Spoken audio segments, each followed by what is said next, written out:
the Green Berets, and I have been for several years now.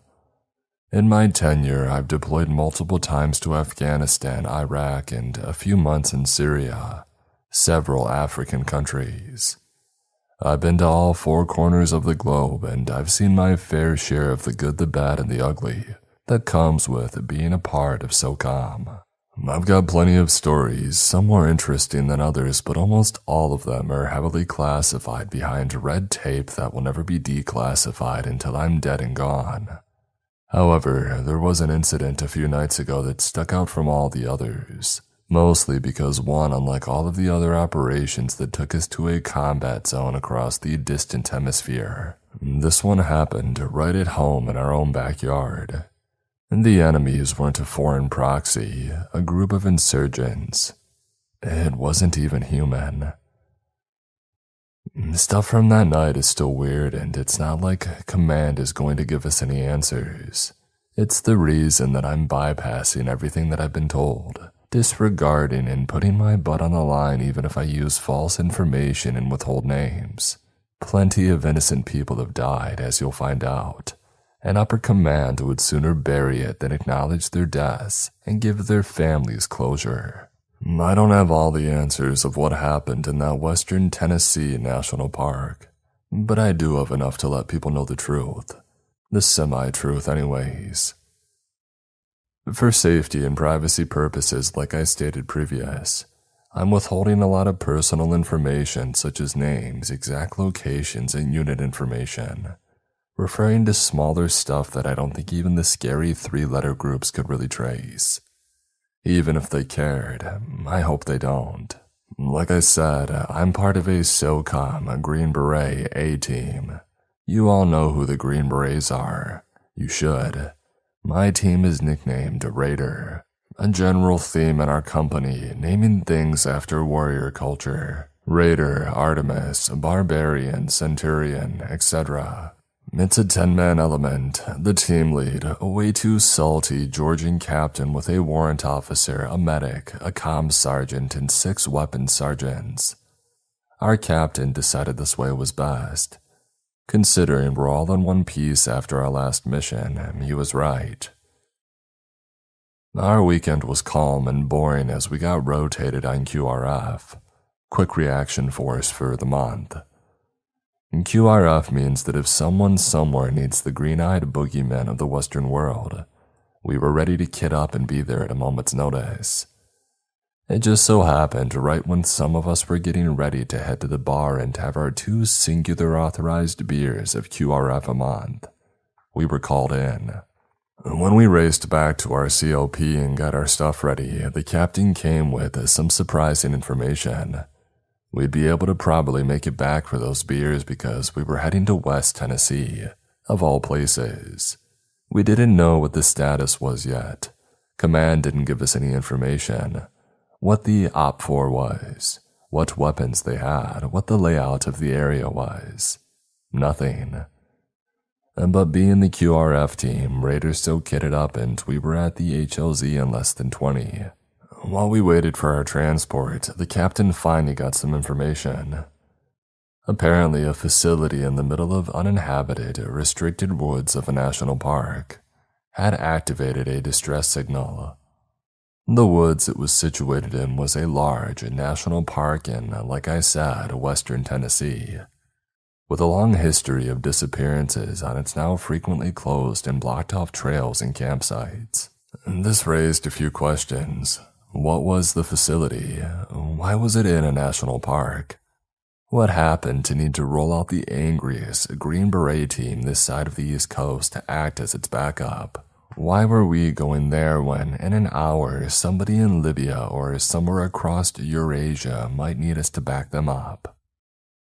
The captain acknowledged all of these questions but assured us that that was all he knew.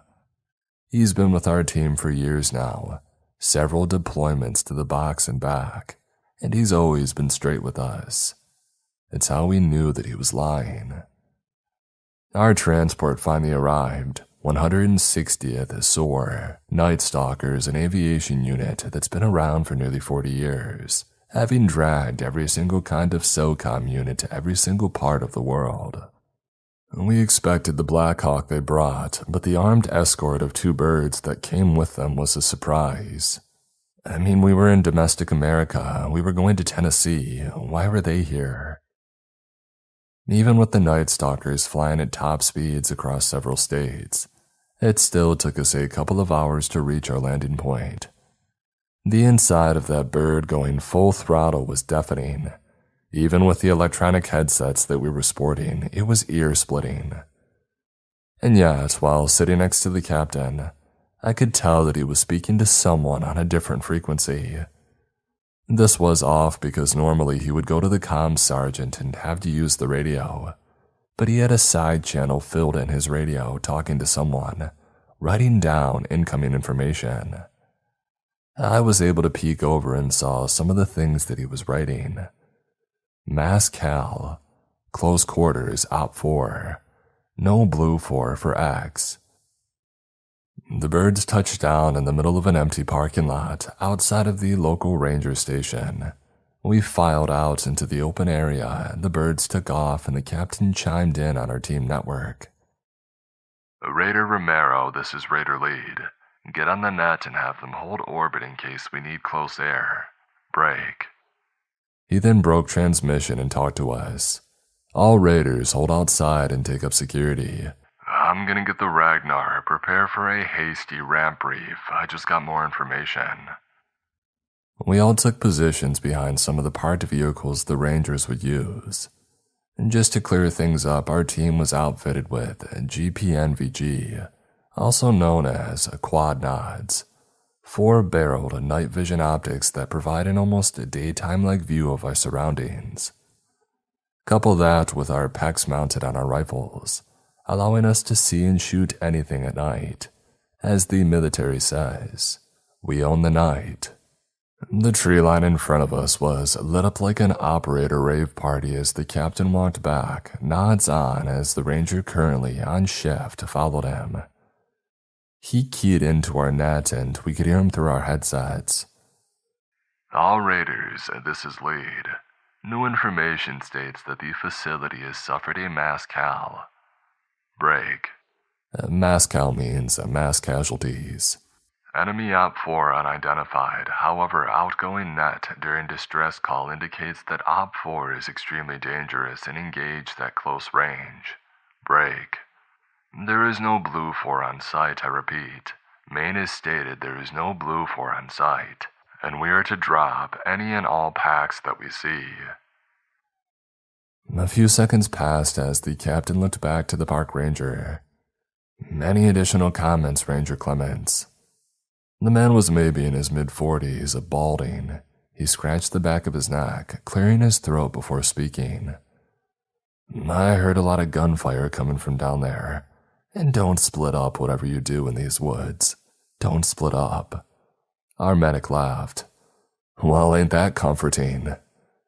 The captain nodded to the man as he headed back in. Everyone wants your 6s, 12s, and 5s. Let's go.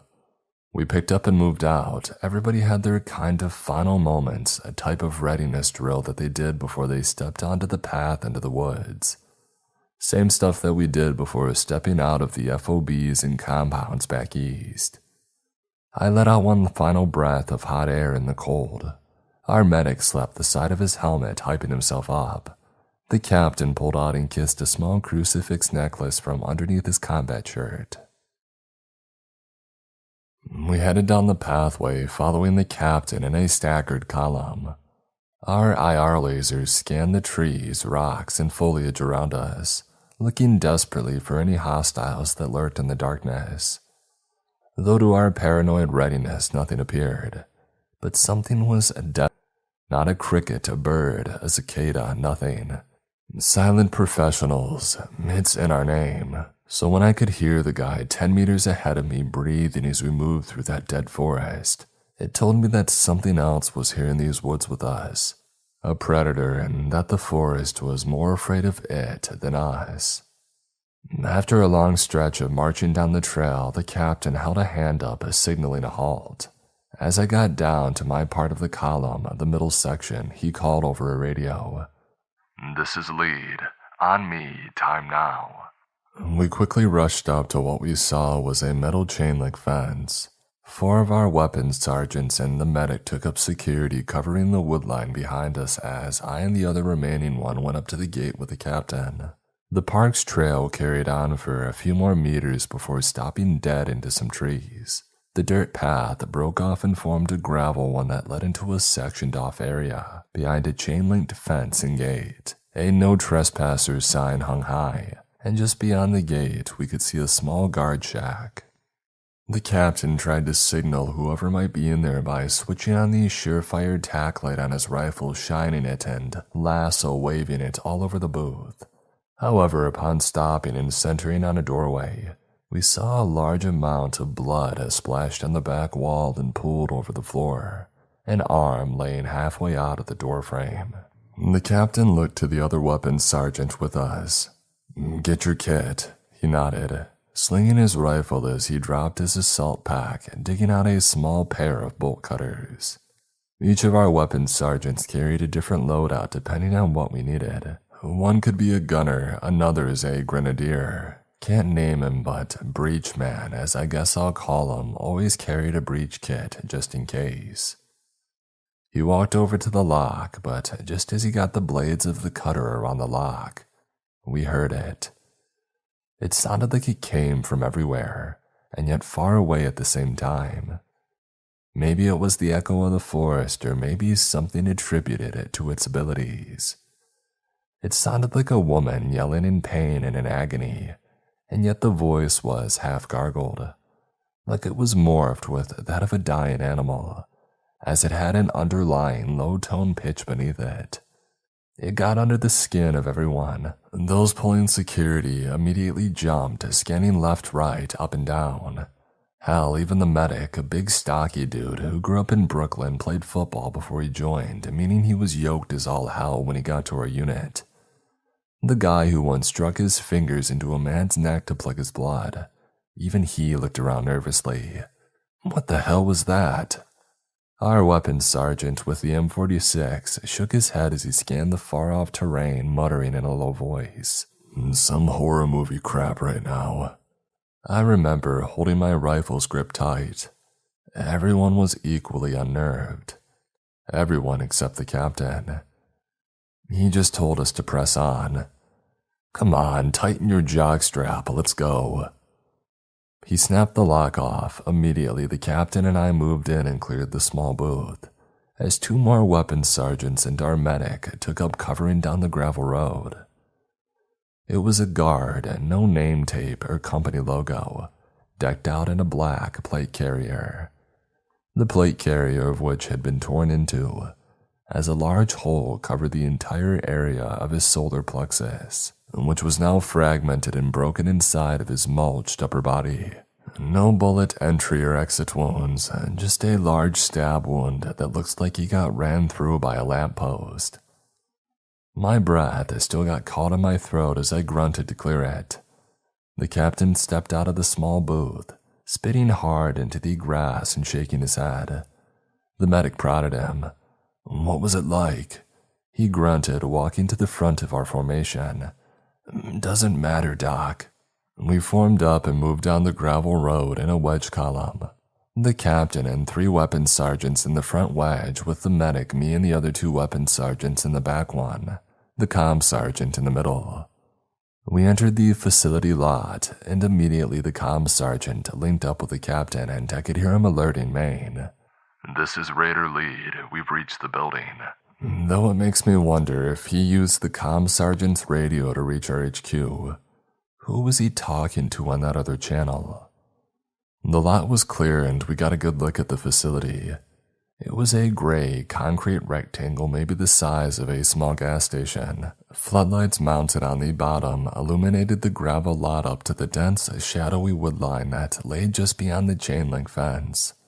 The wood line that was still quiet. The mass carnage that we were told about was present outside of the building. Several guards, all in various states of mutilation, similar to the gate guard, were strewn about the gravel lot. However, unlike the gate guard, strangely, they were in heavier body armor, with rifles capable of going automatic, and spent brass everywhere.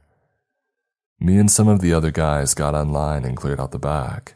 Exasperated breaths and muttering came from all of us. The captain chimed in. "Raiders on me, time now." We hauled it back to him as we stacked up at the door. Flowing in, we were greeted to a lobby torn up and furniture thrown everywhere. Impact marks from rounds hitting the concrete lined the walls and ceiling. One dead guard slumped against a red-stained part of the wall, the other in a crumpled heap. A woman at the desk, not a guard, just a staff member, sat back in her chair, her entire torso torn apart. As we passed by her and headed through the double doors behind her, her empty, dead eyes met mine. The comm sergeant eyed her as we all moved for the door. "Sir, she was unarmed. I can see that. Keep chatter to a minimum." We cleared through the double doors to be greeted by a porcelain hallway leading into a set of stairs heading to a sublevel.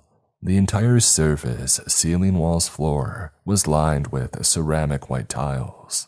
Ceramic white tiles that were like the rest of the scene so far, stained with the blood, guts, and even brain matter of the unlucky guards laid out all the way down the stairs. I counted 8, 17 so far. A flickering light could be seen through the wire glass windows on the double doors at the bottom. The captain ordered us to flow in through both sides, and we did. Pushing in, we could see that we had entered into a T-style hallway. It gets a bit complicated here. Either end of the T ended while the middle one shot forward far down into a hall leading to 2 reinforced blast doors at the very end. 2 immediate labs on either side were reinforced with more wire glass, and despite several cracks, impact marks, bullet holes, and even holes made in the glass, they held. "This shit can't be ballistic glass," our comm sergeant muttered. "Why didn't they just take cover in here?" the medic said. The captain sighed. "Seems to be pointing to a surprise attack from the inside. Emphasis on surprise." The medic fired back. "Well, sure, but it's just a door." While the hallways outside were a mess of blood, guards thrown around as they were ripped apart, creating a mess of bodies, weapons, and more spent brass. The lab techs had their white coats stained with their own blood.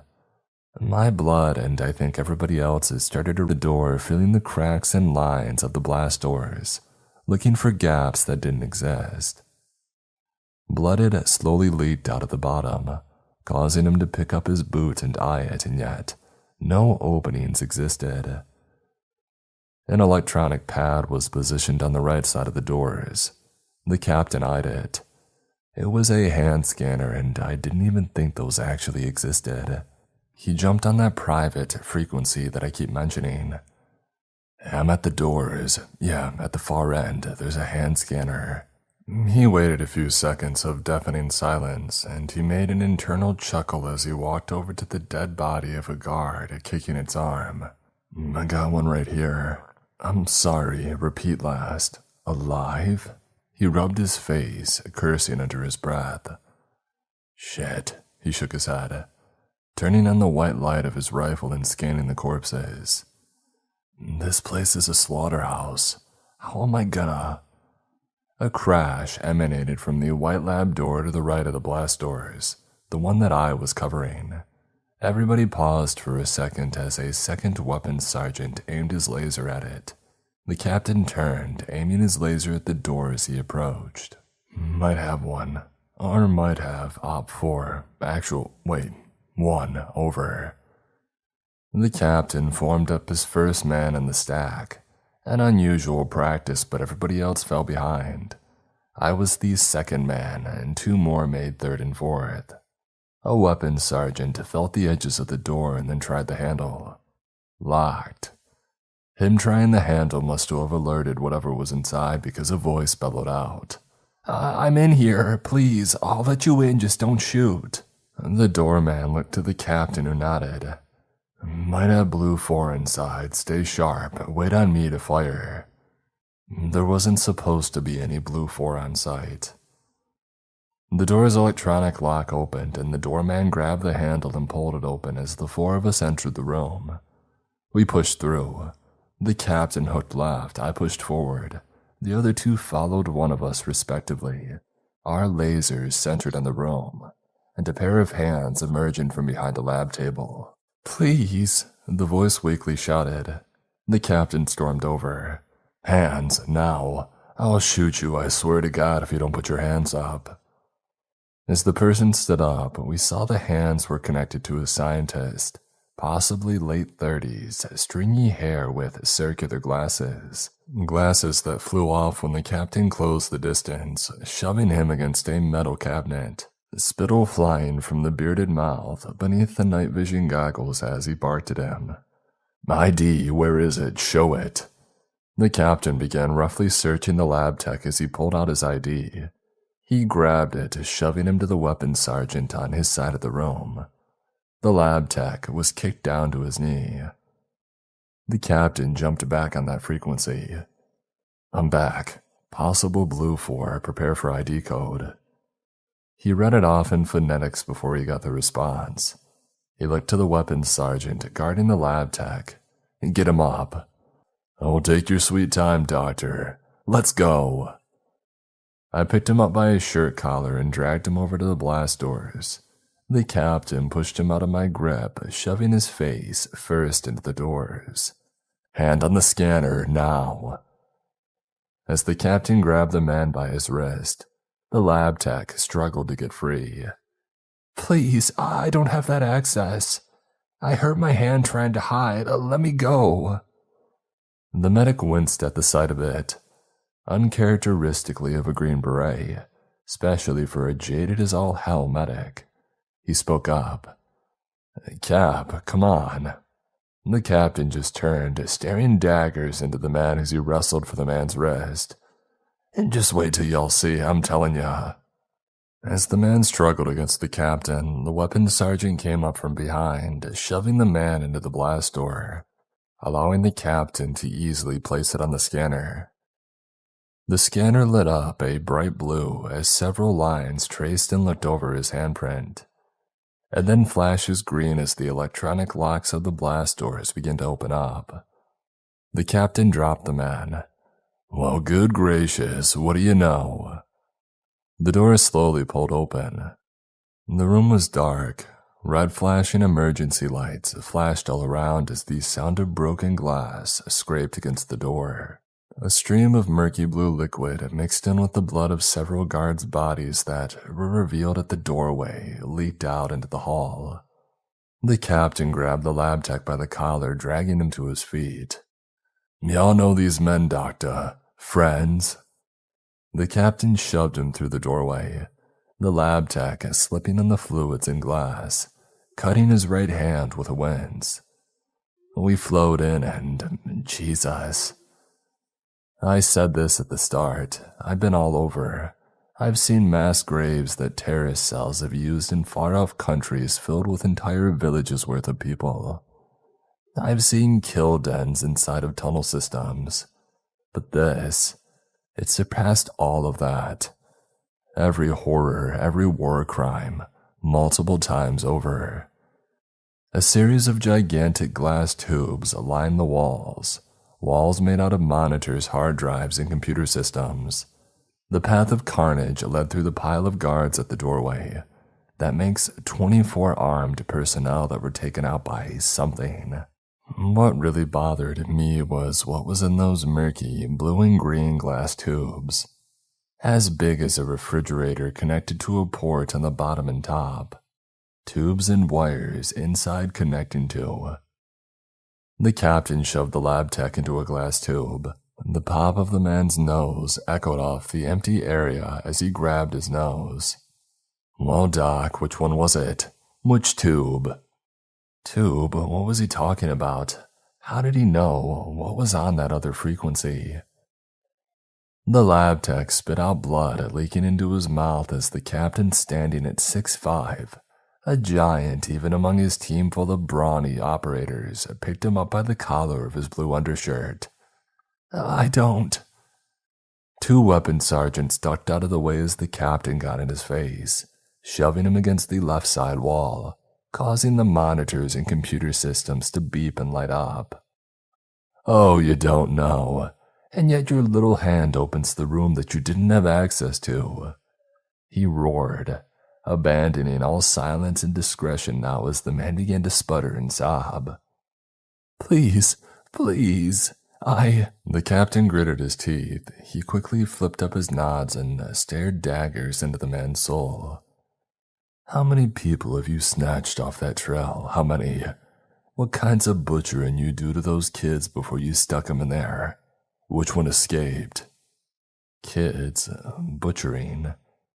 Something in my mind stopped and I switched on my rifle's tack light. A heavy pit in my stomach formed as I flashed it on the tubes. There were people in those tubes. They were people. Wire and tubes now poked into see-through and murky flesh as the bodies of the kidnapped floated, mutated, dissected, and changed. One person's skin ran reptilian-like up their left arm before merging with a strange gaping hole in their chest, their skull protruding out of the skin in their head. My breathing stuttered a bit as I backed up a few steps, glass crunching under my boots. Curses muttered by the others in the room as we all began to look. Another one's mouth was sealed at the front.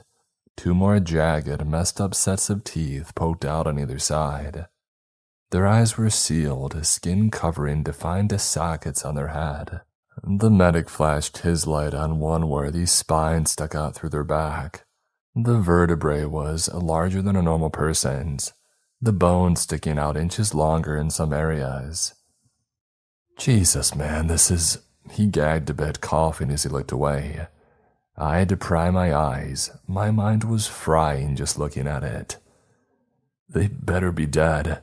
Oh, I swear to the Lord himself if they ain't, the captain said sternly as the man sobbed and nodded. Yes. The captain raised an eyebrow. You sure? Yes, they died during surgery. If you're lying to me, I swear to Christ, I'll make you euthanize every single one. The captain shoved the lab tech forward into the center of the aisle. I looked down, shaking my head as the images of those things burned into the film of my brain. Where's she gone, doctor? The captain said sternly, squaring up to the man who sobbed as he shrugged. Where is it? The man continued to cry. It escaped. It killed everyone. It cut through the guards. It cut through everyone. All of my friends. Hand on his hips as he scoffed. He looked at the medic who only stared back through his nods. The captain turned to look at him. You've got to the count of 10, and if you don't give me a single whereabouts of this thing, I'm gonna start grabbing tools and cutting your little weasel butt up like y'all did to these kids. The captain loomed over the man, grabbing him by his hair. Sir, please, the lab tech pleaded. 1, 2, 3. The captain counted. Some looked away and others shook their heads. Not out of shame of our leader. There wasn't a man in the room who wouldn't do what he did right now after seeing them. It's in the woods. You heard it. It did its yell like 10 minutes ago. The captain laughed, letting go of the man's hair as he whipped his head forward. Y'all hear that? It's in the woods. He pulled out his M17, his 9mm sidearm, pulling the slide back a bit to make sure that it was chambered. 4, 5, 6. The man stood up, and at this point, I kicked out his extended leg, dropping him back to his knees. The man looked at me and then at the captain. You can't do this. This is illegal. Before the captain could finish his thought, we heard it. It echoed all the way down the facility halls, reverberating off the glass tubes in the room. That half-feminine, half-monstrous cry. Except this time it didn't come from the far-off mountains or trees. It came from up the stairwell. And then the lights went out. I don't know if it was prior damage to the facility, the electric works, or something else, but they zapped out. The lights in the halls, the lights on the stairs, the lights in the room, the electronics, the lights in the tanks, all of it. It cried out again, and this time, I think I heard it say, "Help me." Anybody who had their nods up flicked them down as all of us trained our lasers down the dark hall beyond the doors. The slight shakiness of all the green lasers told the same stories. All of the death, all of the shit in the tanks, it had everybody spooked. The captain came up alongside me and the medic. He looked back to the lab tech. "You run, you die." The man swallowed and smothered his misery. "I know." The captain corrected him in a low tone. "No, you really don't." The creature cried out again. "Help me." The sounds of something hard impacting the tile floor sounded out as it approached us through the dark abyss. More footsteps and then another cry. "Help me." The gunner lets out a shaky breath as he cracks his neck. More footsteps and then another cry. "Help me." It's maybe 5 meters from the door now. "Lord Almighty," the captain muttered. I couldn't see much in that darkness then, but I saw what everybody else saw. I saw enough. Its body was easily 6 feet tall. 2 gigantic, bony, mantis-like legs that were dark from blood stepped into the doorway. Its head was smooth, its large teeth shining in the darkness, and its eyes glowed like an animal. Its eyes glowed. It could see us.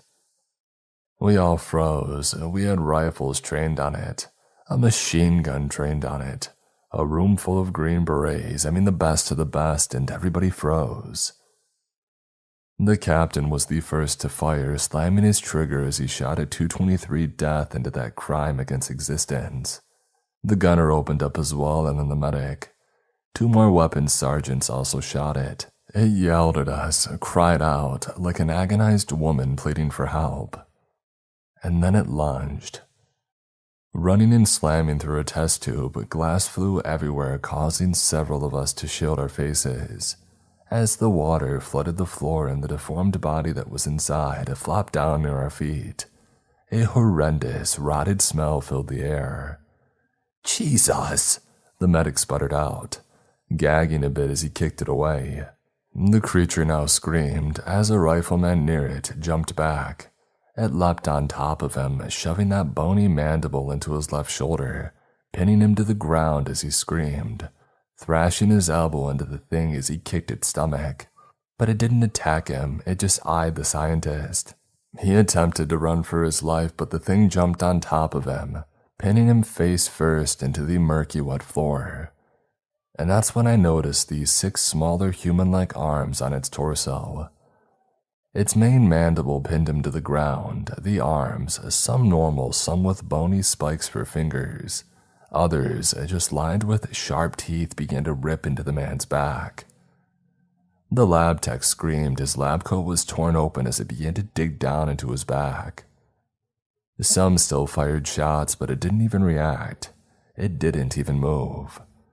It just continued to tear into that vile, poor son of a gun. The captain's voice lit up the comms as he and the medic rushed to pick the rifleman up and heave him on the captain's shoulders. "We can't engage him here, outside, now." He was right. It thrived on close quarters. It ran guys through before they could pick it apart. We all ran, nerves shot, weapons hot from firing into a thing that didn't react. The power off so that we couldn't close those blast doors. All we could do was run. I nearly slipped on the glass as we booked it out of there, firing some desperate pot shots into the lab with the gunner. The lab tech's screams echoed throughout the hallway as we booked it up the stairs. It was going to be done with him soon. The gunner and I covered the captain as we broke out into the open air, the smell of rot and death replaced by the open piney air of the forest. Several men broke out road flares, tossing them everywhere, giving us much-needed light in the form of greens, blues, reds, and purples. The captain dropped the man behind a beaten-up and wrecked sedan as the medic began to patch him up. The gunner deployed his bipod and aimed at the doors of the facility from the car's hood. The captain positioned different men to where they could all fire on the door, far enough away from the thing's grasp. "Romero, get on that net and call in the air." The comm sergeant began to go to work behind the sedan. I took aim behind a large SUV with several others, and we all aimed at the door. The screaming had stopped. The silence was broken by its bony mandibles as it rushed out into the open air, and with all the flares and chem lights and even the captain's tack light, we finally got a good look. Its skin was a mix between pink from exposed muscle to a see-through clear layer covering other parts. Bony calcium-like armor had formed over a lot of its body, and its back to its legs formed smaller mandible-like features at the back, and its head, an exposed skull, all two human eyes peering out in rage, as its larger, unhinged jaw opened and it roared out its deafening cry at us. The gunner was the first to open up. The blast of a 5.56 tore through the armor on its mandible legs and torso. The thing recoiled at first and then hissed as it charged forward. The captain ran from his place in front of the sedan's side. The thing stuck its two large mandibles into the roof, badly denting it. The medic quickly covered the wounded weapons sergeant, shielding him as the thing peered down at the two. The captain quickly got its attention, aiming fire at the back of its head. It roared with a vengeance as it charged at the captain. He fell back to the sedan, running out of our line of fire as the thing barreled towards us. The thing stuck a mandible inside the hood, impaling it, and then another just to my left. I circled around and behind it as I fired. It cried out, blood now pouring from its wounds, as its calcium plating was cracking and falling off in mass. The thing turned to me, and as I flicked my M4 to auto and laid into it, it just barreled at me, shoving me to the ground. Its smaller, demonic hands reached for me as I kicked them away. Its jaw snapped as I held my rifle in the way, shielding my face as it gnawed on the metal. The gunner then blasted a chunk of its exposed skull away, staggering it as it turned the captain and whipped his stock into the thing's head and then backpedaled as he fired off another burst of rounds. The thing turned at him, roaring viciously as the captain dropped his empty mag. He slapped in a fresh one as the thing lunged at him, both mandibles raised.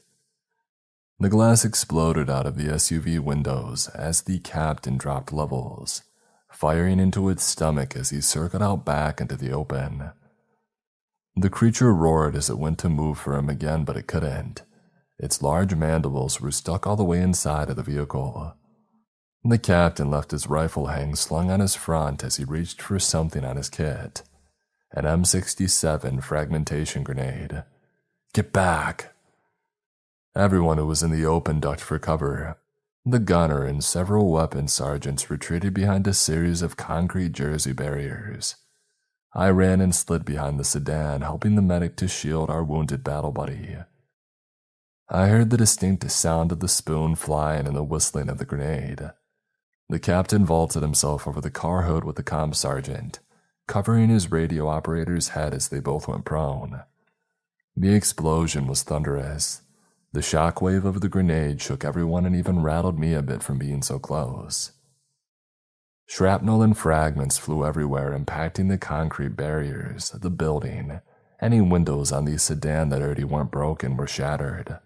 A few seconds passed as we all hesitantly started to lift our heads and then drop them as the SUV's gas tank seemingly erupted and detonated, engulfing the wreck in a fireball too large that I felt like the flames were touching my face. The captain popped up, aiming on top of the hood of the car, and then I and several others joined him, peeking from behind our points of cover as we looked to see if that had done it. The SUV was a burning skeleton. An inferno from all of the ignited gasoline covered the frame, the ground around it, and the beast, as it definitely pulled its last remaining mandible, its front left one, the only appendage that it had left, and stumbled out from the flames. Its skin popped, its muscles boiled, and with all of the see-through skin and bone plating torn and burnt off, it gazed around, its eyes ruptured and melted. "Help me." The gravel crunched as its charred and still burning body slumped forward. The captain emerged from behind the SUV as only a few of us dared to approach the thing. He lifted his nods, this time pulling his M17 back up and aiming it at the thing's head. 3 shots into the thing's head, the damaged and charred skull caving in. A circle of light illuminated us as the rotary blades of the Blackhawk sounded out overhead.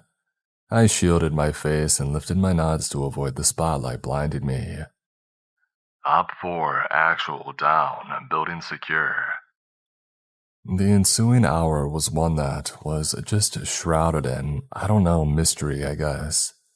The captain went against prior missions of telling us to go prone and pull security, putting the gunner at the sedan by the gate and telling the rest of us to watch the wood line. When the van showed up, that's when he told us to chill out. There really weren't vans, they were more like armored trucks. Not for the sake of being classified and remaining anonymous, I can't divulge a lot about them. I'm definitely not saying the black shirts were wearing black multicam combat uniforms, with kits, weapons, and gear available that would definitely make them a private sector group. I'm not saying their uniforms were sterilized with all patches, logos, and markers stripped. I'm also not saying that the hazmat suits looked way beyond anything that our MOPE system has. I'm not saying they brought several metal cases in from their armored Vics, and I'm not saying they brought an advanced surveillance drone with them. I will say that they weren't really hostile. Heck, one even offered us a cigarette. The bird landed at the opposite side of the building, the open lot where they eventually told us to head. We prepared our guy for case vac on a litter with the Blackhawk and loaded up as the captain finished talking to some guy in a suit. He was much shorter, maybe 5'8". He bore the look of a younger but still weathered man. His hair slicked back and had a hard part. A slight bump underneath his sports coat told me that he was armed. The captain eventually joined us as soon as the aviation crew shut the door. He popped his helmet off and much to their anger and slumped back in his seat.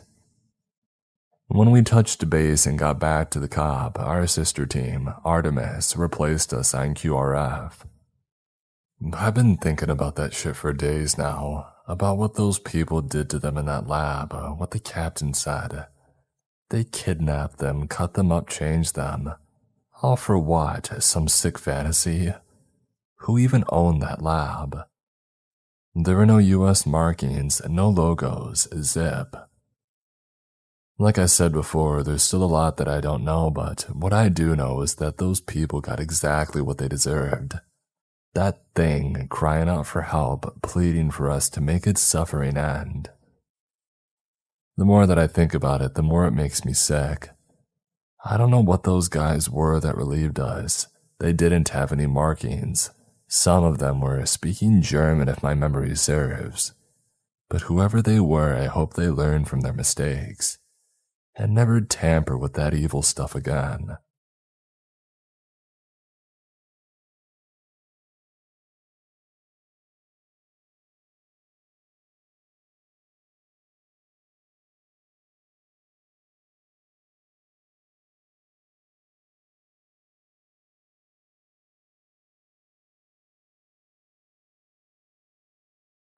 Number 1. My Deep Web Experience. Submitted by 10 Letters. I'm a 17-year-old guy living in South Germany, in Hessen to be exact. I live in a pretty loud neighborhood with a lot of crazy stuff going on. I don't care if you believe me or not, but I know what I experienced. One day at school, my friend, let's call him Jack, told me about the deep web. Back then, I had absolutely no idea what it was. He said you can order weed and buy illegal stuff on it. I thought that was the only thing that could be found on the deep web, but I couldn't have been more wrong. So my friend invited me over to his place so we could check it out. But considering my parents wouldn't be home that day, I said we should go to my place instead. So we did. After school, we met at my house. He told me the instructions on how to use the deep web, and I followed him closely. We downloaded the Tor browser and some free but bad VPN. When we had everything together, or so we thought, we used this search engine we found on some random wiki called Ice Rocket, and off we went. Our journey began with us looking at some weed on sale and some guns. We were exploring a lot. This was stuff I'd never seen before, so I was highly curious. But we didn't buy anything though. We clicked over to some random site, but it was completely blank. That is until the pop-ups began to show up. There were links leading to other random sites, so like an online game of Russian roulette, we simply clicked one. The site was named something like Child Experiments. Just the title alone gave me chills. I told my friend we should probably stop, or at the very least leave that site, because it just didn't sound good. But he ignored me. His curiosity was getting the better of him. He began to scroll down, and that's when we saw the pictures. Pictures of children, mutilated children. I was disgusted, more than I'd ever been in my life. I was so disturbed at that point that I told my friend that he should just go home immediately, but he still just sat there, not acknowledging a word I said, as if he was in some kind of trance. I should have just shut down the computer or pulled the plug out of the wall. I don't know why I let him sit there and continue with this stupid exploration. I hate to admit it, but I think I was as curious as he was. He continued to scroll down the site. There were videos. One was named Burning Child, and of course he clicked on it. And what I saw next will haunt me for the rest of my life. I can barely explain what I saw, but I know exactly how I felt seeing it. I felt heartbroken. There was a child who was struggling and screaming against two men who were holding him down. They were pouring some sort of liquid on the child, and then moments later, they lit him on fire. He was screaming in pain, and I could see his skin melting from his body. I was literally crying at that point. It even took me a few moments to realize that I was. Those screams were beyond anything I've ever heard. They were so different from what you see in movies. They were so primal and real. As they echoed from my computer, they seemed to relay every sense of pain the small child felt. I could feel vomit rising in my throat. What kind of sickos could do this? Then all of a sudden, a chat box appeared on the screen. A user by the name of Fire435 typed something into the chat box. "Hello there. Are you enjoying this?" It read. We had no idea what to answer. And honestly, I thought it was just one of those fake chat boxes, an ad of sorts. The ones with the bots that chat with you to make you click over to their website. It continued. "Hey, I'm talking to you." Before we could even think of replying, another window popped up above it. This was a live stream video apparently, because it was showing us from my webcam. I didn't even know it was on. The moment we saw ourselves on the video, we panicked and tried to shut down the computer, but the computer was not reacting fast enough. "Why are you trying to leave? Don't you want to be the next spot on our show?" Another message appeared in the chat, followed immediately by my street address, my name, my age, all of my personal data. This was no prank. This was real, and they knew who I was. As I stared at the monitor in horror, it suddenly clicked off, and everything went black. Jack had unplugged the computer, and it had finally shut down, but we didn't have a moment to relax, because Jack's cell phone began to beep. It was a text from a number Jack did not recognize, and it read, "I'm going to find you." Jack blocked that number immediately. We had a short discussion on what the heck just happened, and we were scared for our lives. What if this psycho psycho or group of psychos actually found us. And in this situation, we couldn't go to the police or our parents. As far as we knew, it wasn't legal what we just looked at. Months went by without too much happening. I think we both were trying to forget about this experience. But one day, I got an unexpected package. There was no name written on it, but I was very curious, and I went on to see what was inside it. I wish I had never opened that box. The box was full of pictures, those old Polaroid printouts, and each picture depicted a different body part. A picture of a human heart, a picture of just a torso, no limbs, a picture of a child's face with their eyes rolled back in their head. When I saw that face, I dropped the box and I ran up to my room. My parents must have found the box and called the police. When they got here, they asked me many questions, but I didn't tell them anything about going on the dark web. I was still too afraid that I had done something highly illegal. I just couldn't risk it, but I honestly wasn't sure if it was worth lying about. Luckily for me, everything seemed to go back to normal after these experiences, at least for now. I haven't gotten any new messages or packages, and the police haven't contacted us with any further information. But all of this has really shown me something. It's shown me how this world can be evil and cruel. I didn't know that there were people out there like that. For anyone who hasn't been to the deep web, I suggest you quit thinking about it, because you will most definitely be risking your life. Number 2. I bought my dad on eBay. Submitted by Christopher Maxim. I'm only 14 years old, but I'm very tech-savvy. I enjoy hacking computers and even building them from time to time. One of my more recent and morbid hobbies has been exploring the deep web. Before you get the wrong idea, I don't go there for the dark stuff. Well, I do, but not the kind of stuff you're thinking about. I explore the deep web for the joy of finding new websites, brand new, off-kilter, bizarre ones.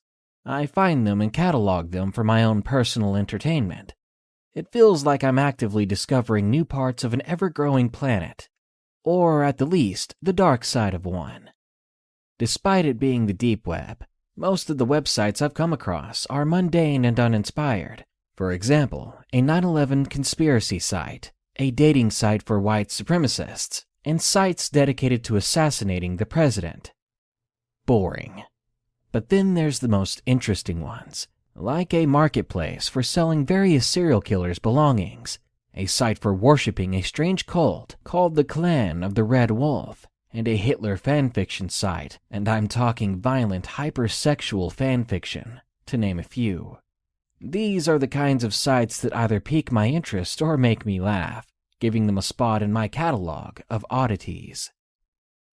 One day, while on my usual hunt for the unusual, I came across a site called Parent Snatcher. The layout was overly simple and looked more like someone's Tumblr page rather than a deep web website. But I wanted to see what it had to offer. In reading its contents, I found little to placate my hunger for the strange and obscene. It was just a list of pronouns and numbers, coupled with links to eBay listings on the surface web selling furniture. Her, 37, eBay listing says a love seat for $14,356. Him, 28, the eBay listing saying sofa for $11,467. Another one said her, 42. The eBay listing said drapes, $12,569. There was a him, 40. The eBay listing said ceiling fan for $29.97. And a her, 32, with the eBay link stating dining room set for $29.97 as well. This setup confused me. Doing a little more digging, I found various number sequences embedded into the background of the website. Being a fan of encryption myself, I wondered if it might be a code of some sort. I took down the series of numbers and ran it through one of my mini code-breaking programs that I had on my computer. After an hour or so, it popped out a message. "Welcome to Parent Snatcher. Need a new mom or dad? Not satisfied with the one you have? Well, you've come to the right place. Follow a her listing for a mother unit and a him listing for a father unit. Ages are included in the description. Once payment is received by the eBay user, we will send you your new parent. All of our human products come with a lifetime guarantee. We monitor the bonding process 24/7 for quality control. They are equipped with a tracking chip and video surveillance, making it impossible for them to escape. We here at Parent Snatcher desire your full satisfaction above all else. Enjoy. Now that was obviously weird. I've certainly never seen anything like that on the deep web. This was definitely getting a special place in my catalog, whether it was fake or not. After saving the site into my collection, I wondered, what if it actually worked? This is going to sound stupid, but I always wanted a dad. It's been me and my mom for as long as I can remember. She says he left when I was young, but I don't recall him ever being there. As such, I would often fantasize about him returning home, seeing me all grown up, and wanting to be a part of my life again. Like I said, it's stupid. Still, I really wanted to know if the site worked. I tried 1,000 different search engines and asked around on forums on both the deep web and the surface web. Not a single mention of Parent Snatcher was anywhere. I finally rid my eyes from my computer monitor, and I looked over at my clock. It was nearly 3 in the freaking morning. I'd been searching for information on this one site for several hours, and for one reason or another, I just couldn't let it go. Maybe it was my need for a father figure, or perhaps it was the sleep deprivation. Either way, I found myself walking upstairs to my mom's bedroom. Once there, I snuck past her, asleep on the bed, and I reached into her purse located on one of her nightstands. I grabbed her wallet and quietly walked back downstairs to my room. I picked out one of her credit cards, followed the cheapest dad listing on Parent Snatcher to the surface web, and clicked on the Buy It Now option for a ceiling fan. I typed in all of the credit card information required, and then I paused for a moment.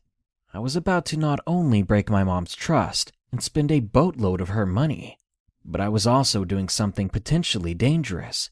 What if the man I purchased wasn't nice? What would my mom say or do when he got there? What if there would be no man at all? What if the site was just a carefully orchestrated scam designed into swindling unsuspecting children out of their parents' money? I asked myself these questions, but they barely made a dent in my curiosity. I hit enter and finalized the purchase. After sneaking the card back into my mom's purse, and without being noticed, I waited. Days passed. Those days became weeks. I had to put up with my mom arguing on the phone with her credit card company, as well as eBay, over the mysterious $3,000 purchase I made with her card. She never once suspected me of doing the deed, even venting with me about it from time to time. That made me feel guilty. My guilt, however, was no match for my excitement. I could not wait to see if Parent Snatcher was legitimate. The weeks that passed eventually turned into a month, and that's when I started becoming wary of the site's claims. I began to accept the fact that I was just a dumb kid, fooled by a master con artist. I was left feeling hopeless, and like an idiot, I had been fantasizing about a scenario in which the site not only worked, but sent me a nice man to be my dad. He would meet me, meet my mom, and they would both fall in love. We would be a family again. I knew the chances were slim, but I still hoped. I was a fool. One night while on my computer, searching for more deep web gems, I heard a loud bang at the front door. A burglar, perhaps. I jumped up from my computer and grabbed the baseball bat I kept under my bed. I was ready to fight off any would-be intruder. After getting into a fighting stance, I heard someone shuffling around outside my bedroom. My adrenaline was through the roof. I stood my ground and wound up the bat, ready to swing. My bedroom door suddenly swung open. It was a man wearing all black, including a black ski mask. He stood there, looked me up and down, apparently sizing me up, before finally speaking. "Are you the one who placed an order with Parent Snatcher?"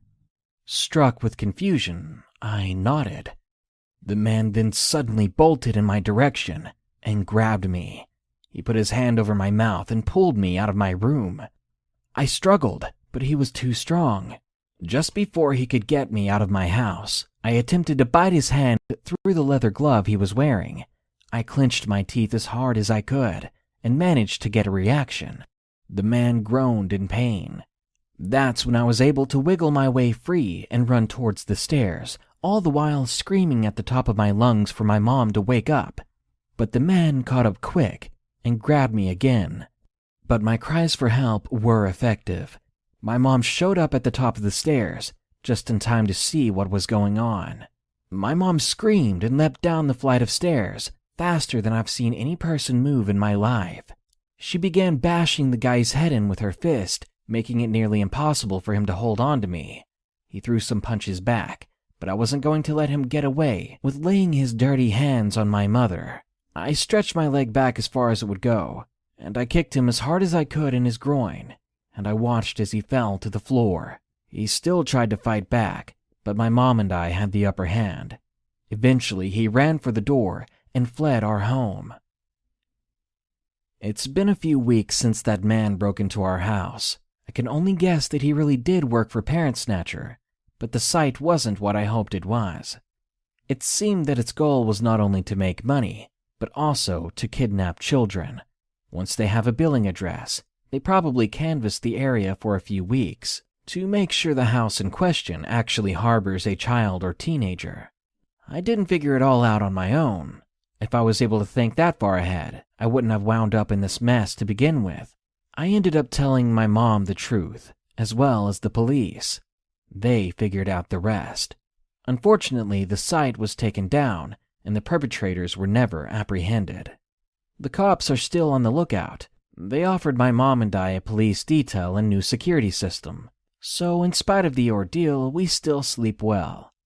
What would Parent Snatcher have done if they had actually captured me? The police wouldn't offer me insight on this, but I'm sure they told my mom. I already have a good guess anyway. More than likely, I would have been integrated into some kind of child trafficking ring, perhaps sold off to the highest bidder on another deep web website. From there, I'm sure you can gather what would have happened. Lucky for me, I wasn't captured. So all in all, I've learned a lot from nearly being kidnapped, and one thing is certain. I will never visit the deep web again for as long as I live. Number 3. There's no place for innocence on the deep web. Submitted by Kevin L. I'm a 20-year-old guy living in Quebec, Canada. The story I'm about to share with you might be a bit too detailed or too offensive for your liking. This story happened on a summer night of 2016. I was relaxing at home when I stumbled upon Reddit posts about the dark web. Soon I was very intrigued, and I had to know more. I looked it up online. Doing some research, I found how to get on the deep web. After an hour or two of getting everything together and being sure that I was set up okay, I was finally ready for the unknown. Or so I thought. I started by your typical deep web wiki and started clicking every link one by one. I was nervous and cautious about clicking anything, as it could always lead to terrible things, images and pictures that are not only disturbing, but very, very illegal. Honestly, I just wanted to find some weird and creepy stuff, not scar myself for life. After a few hours of digging around, I finally hit something very interesting. A working and non-shady adult site with lots of links and a really detailed introduction to the website.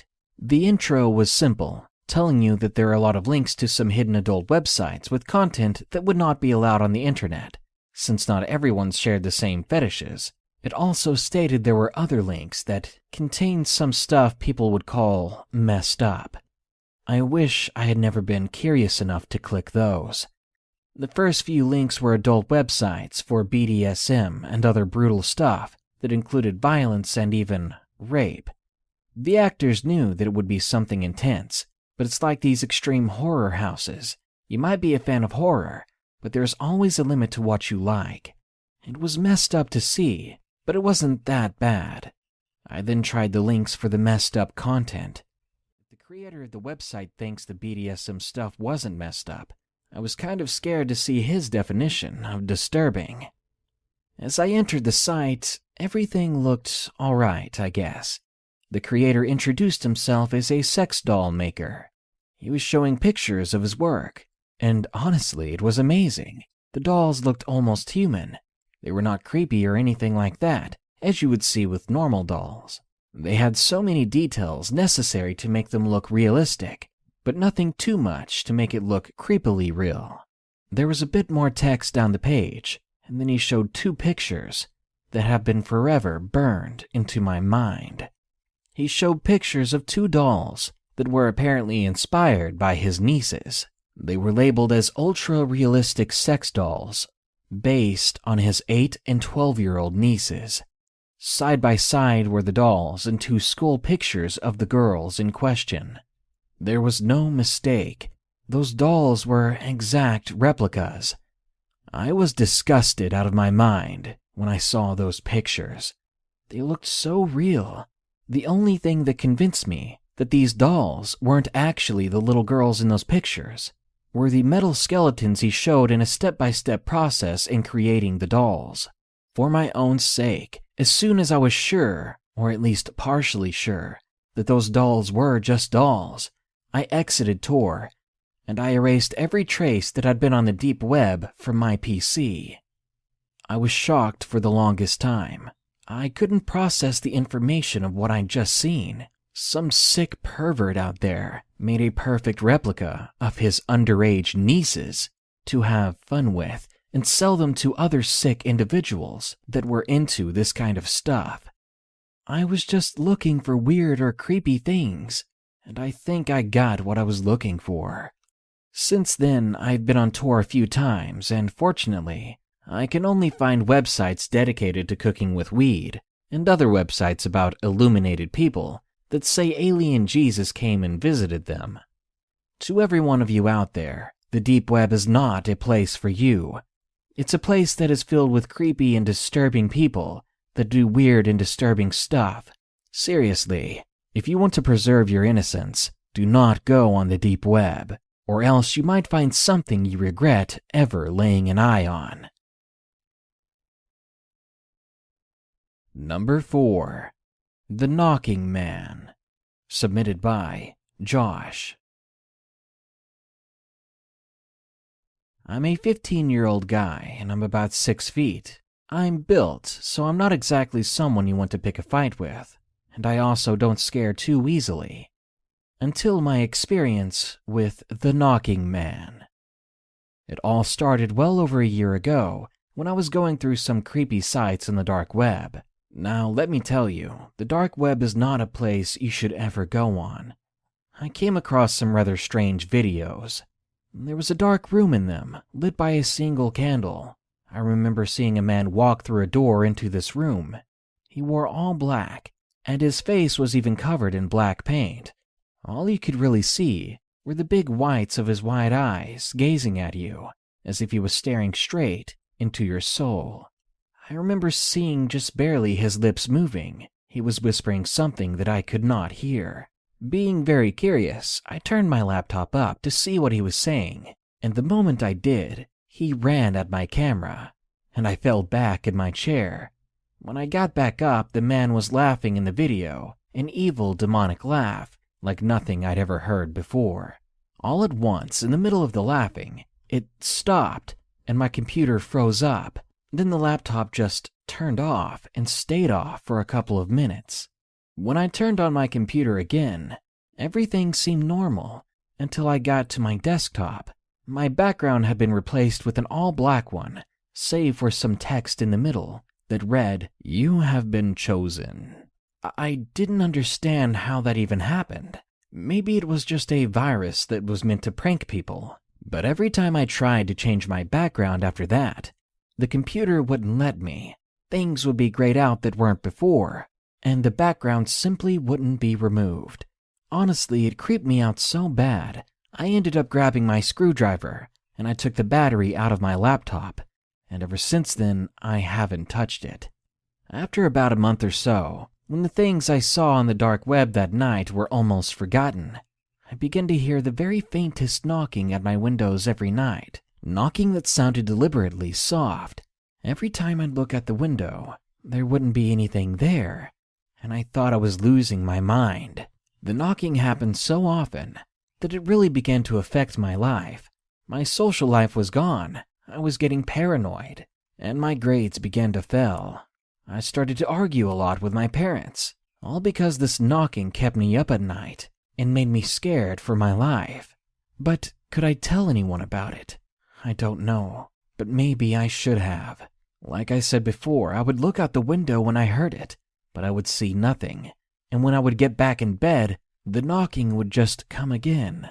To me, this was impossible.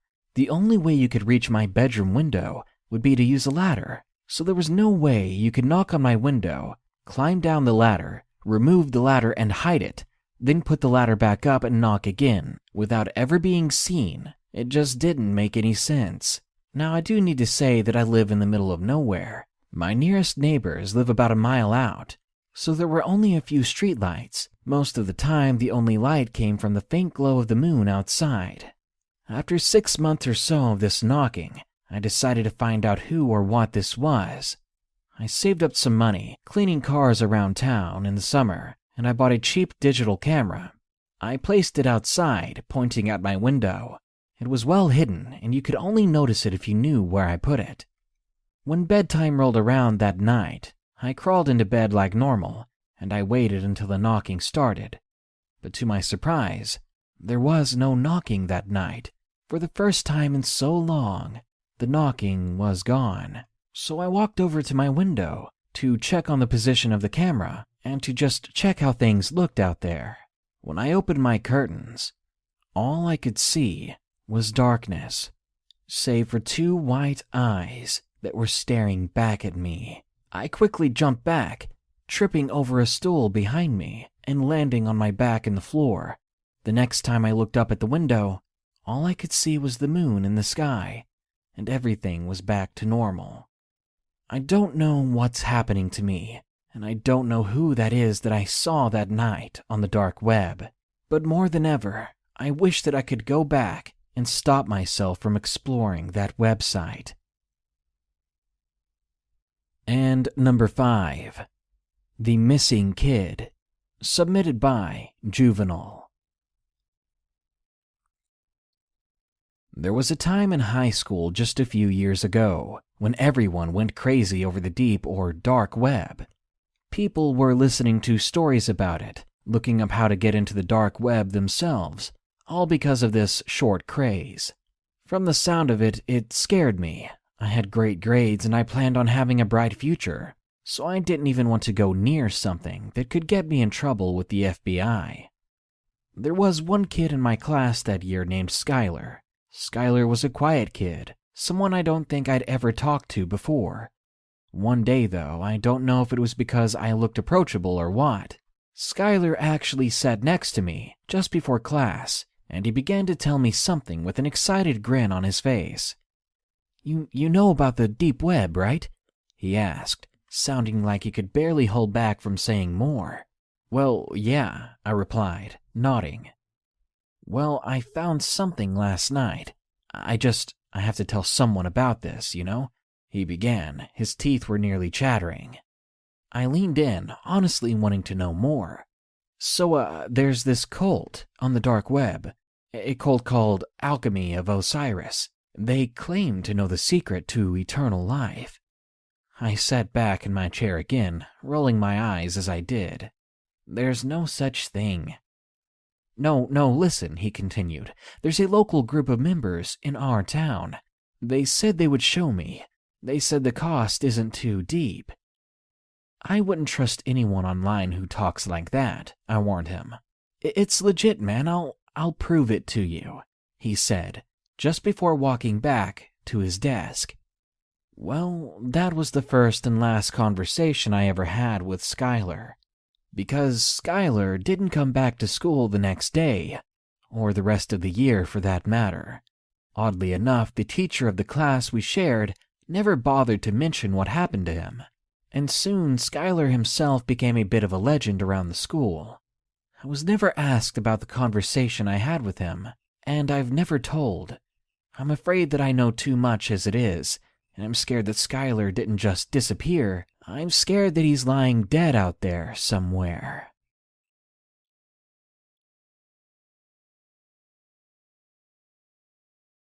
Humans like to pretend that their nature is good, that underneath it all, people are genuinely good-hearted.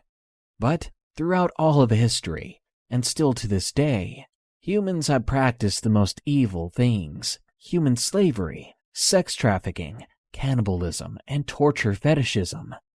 Humans are terrible people.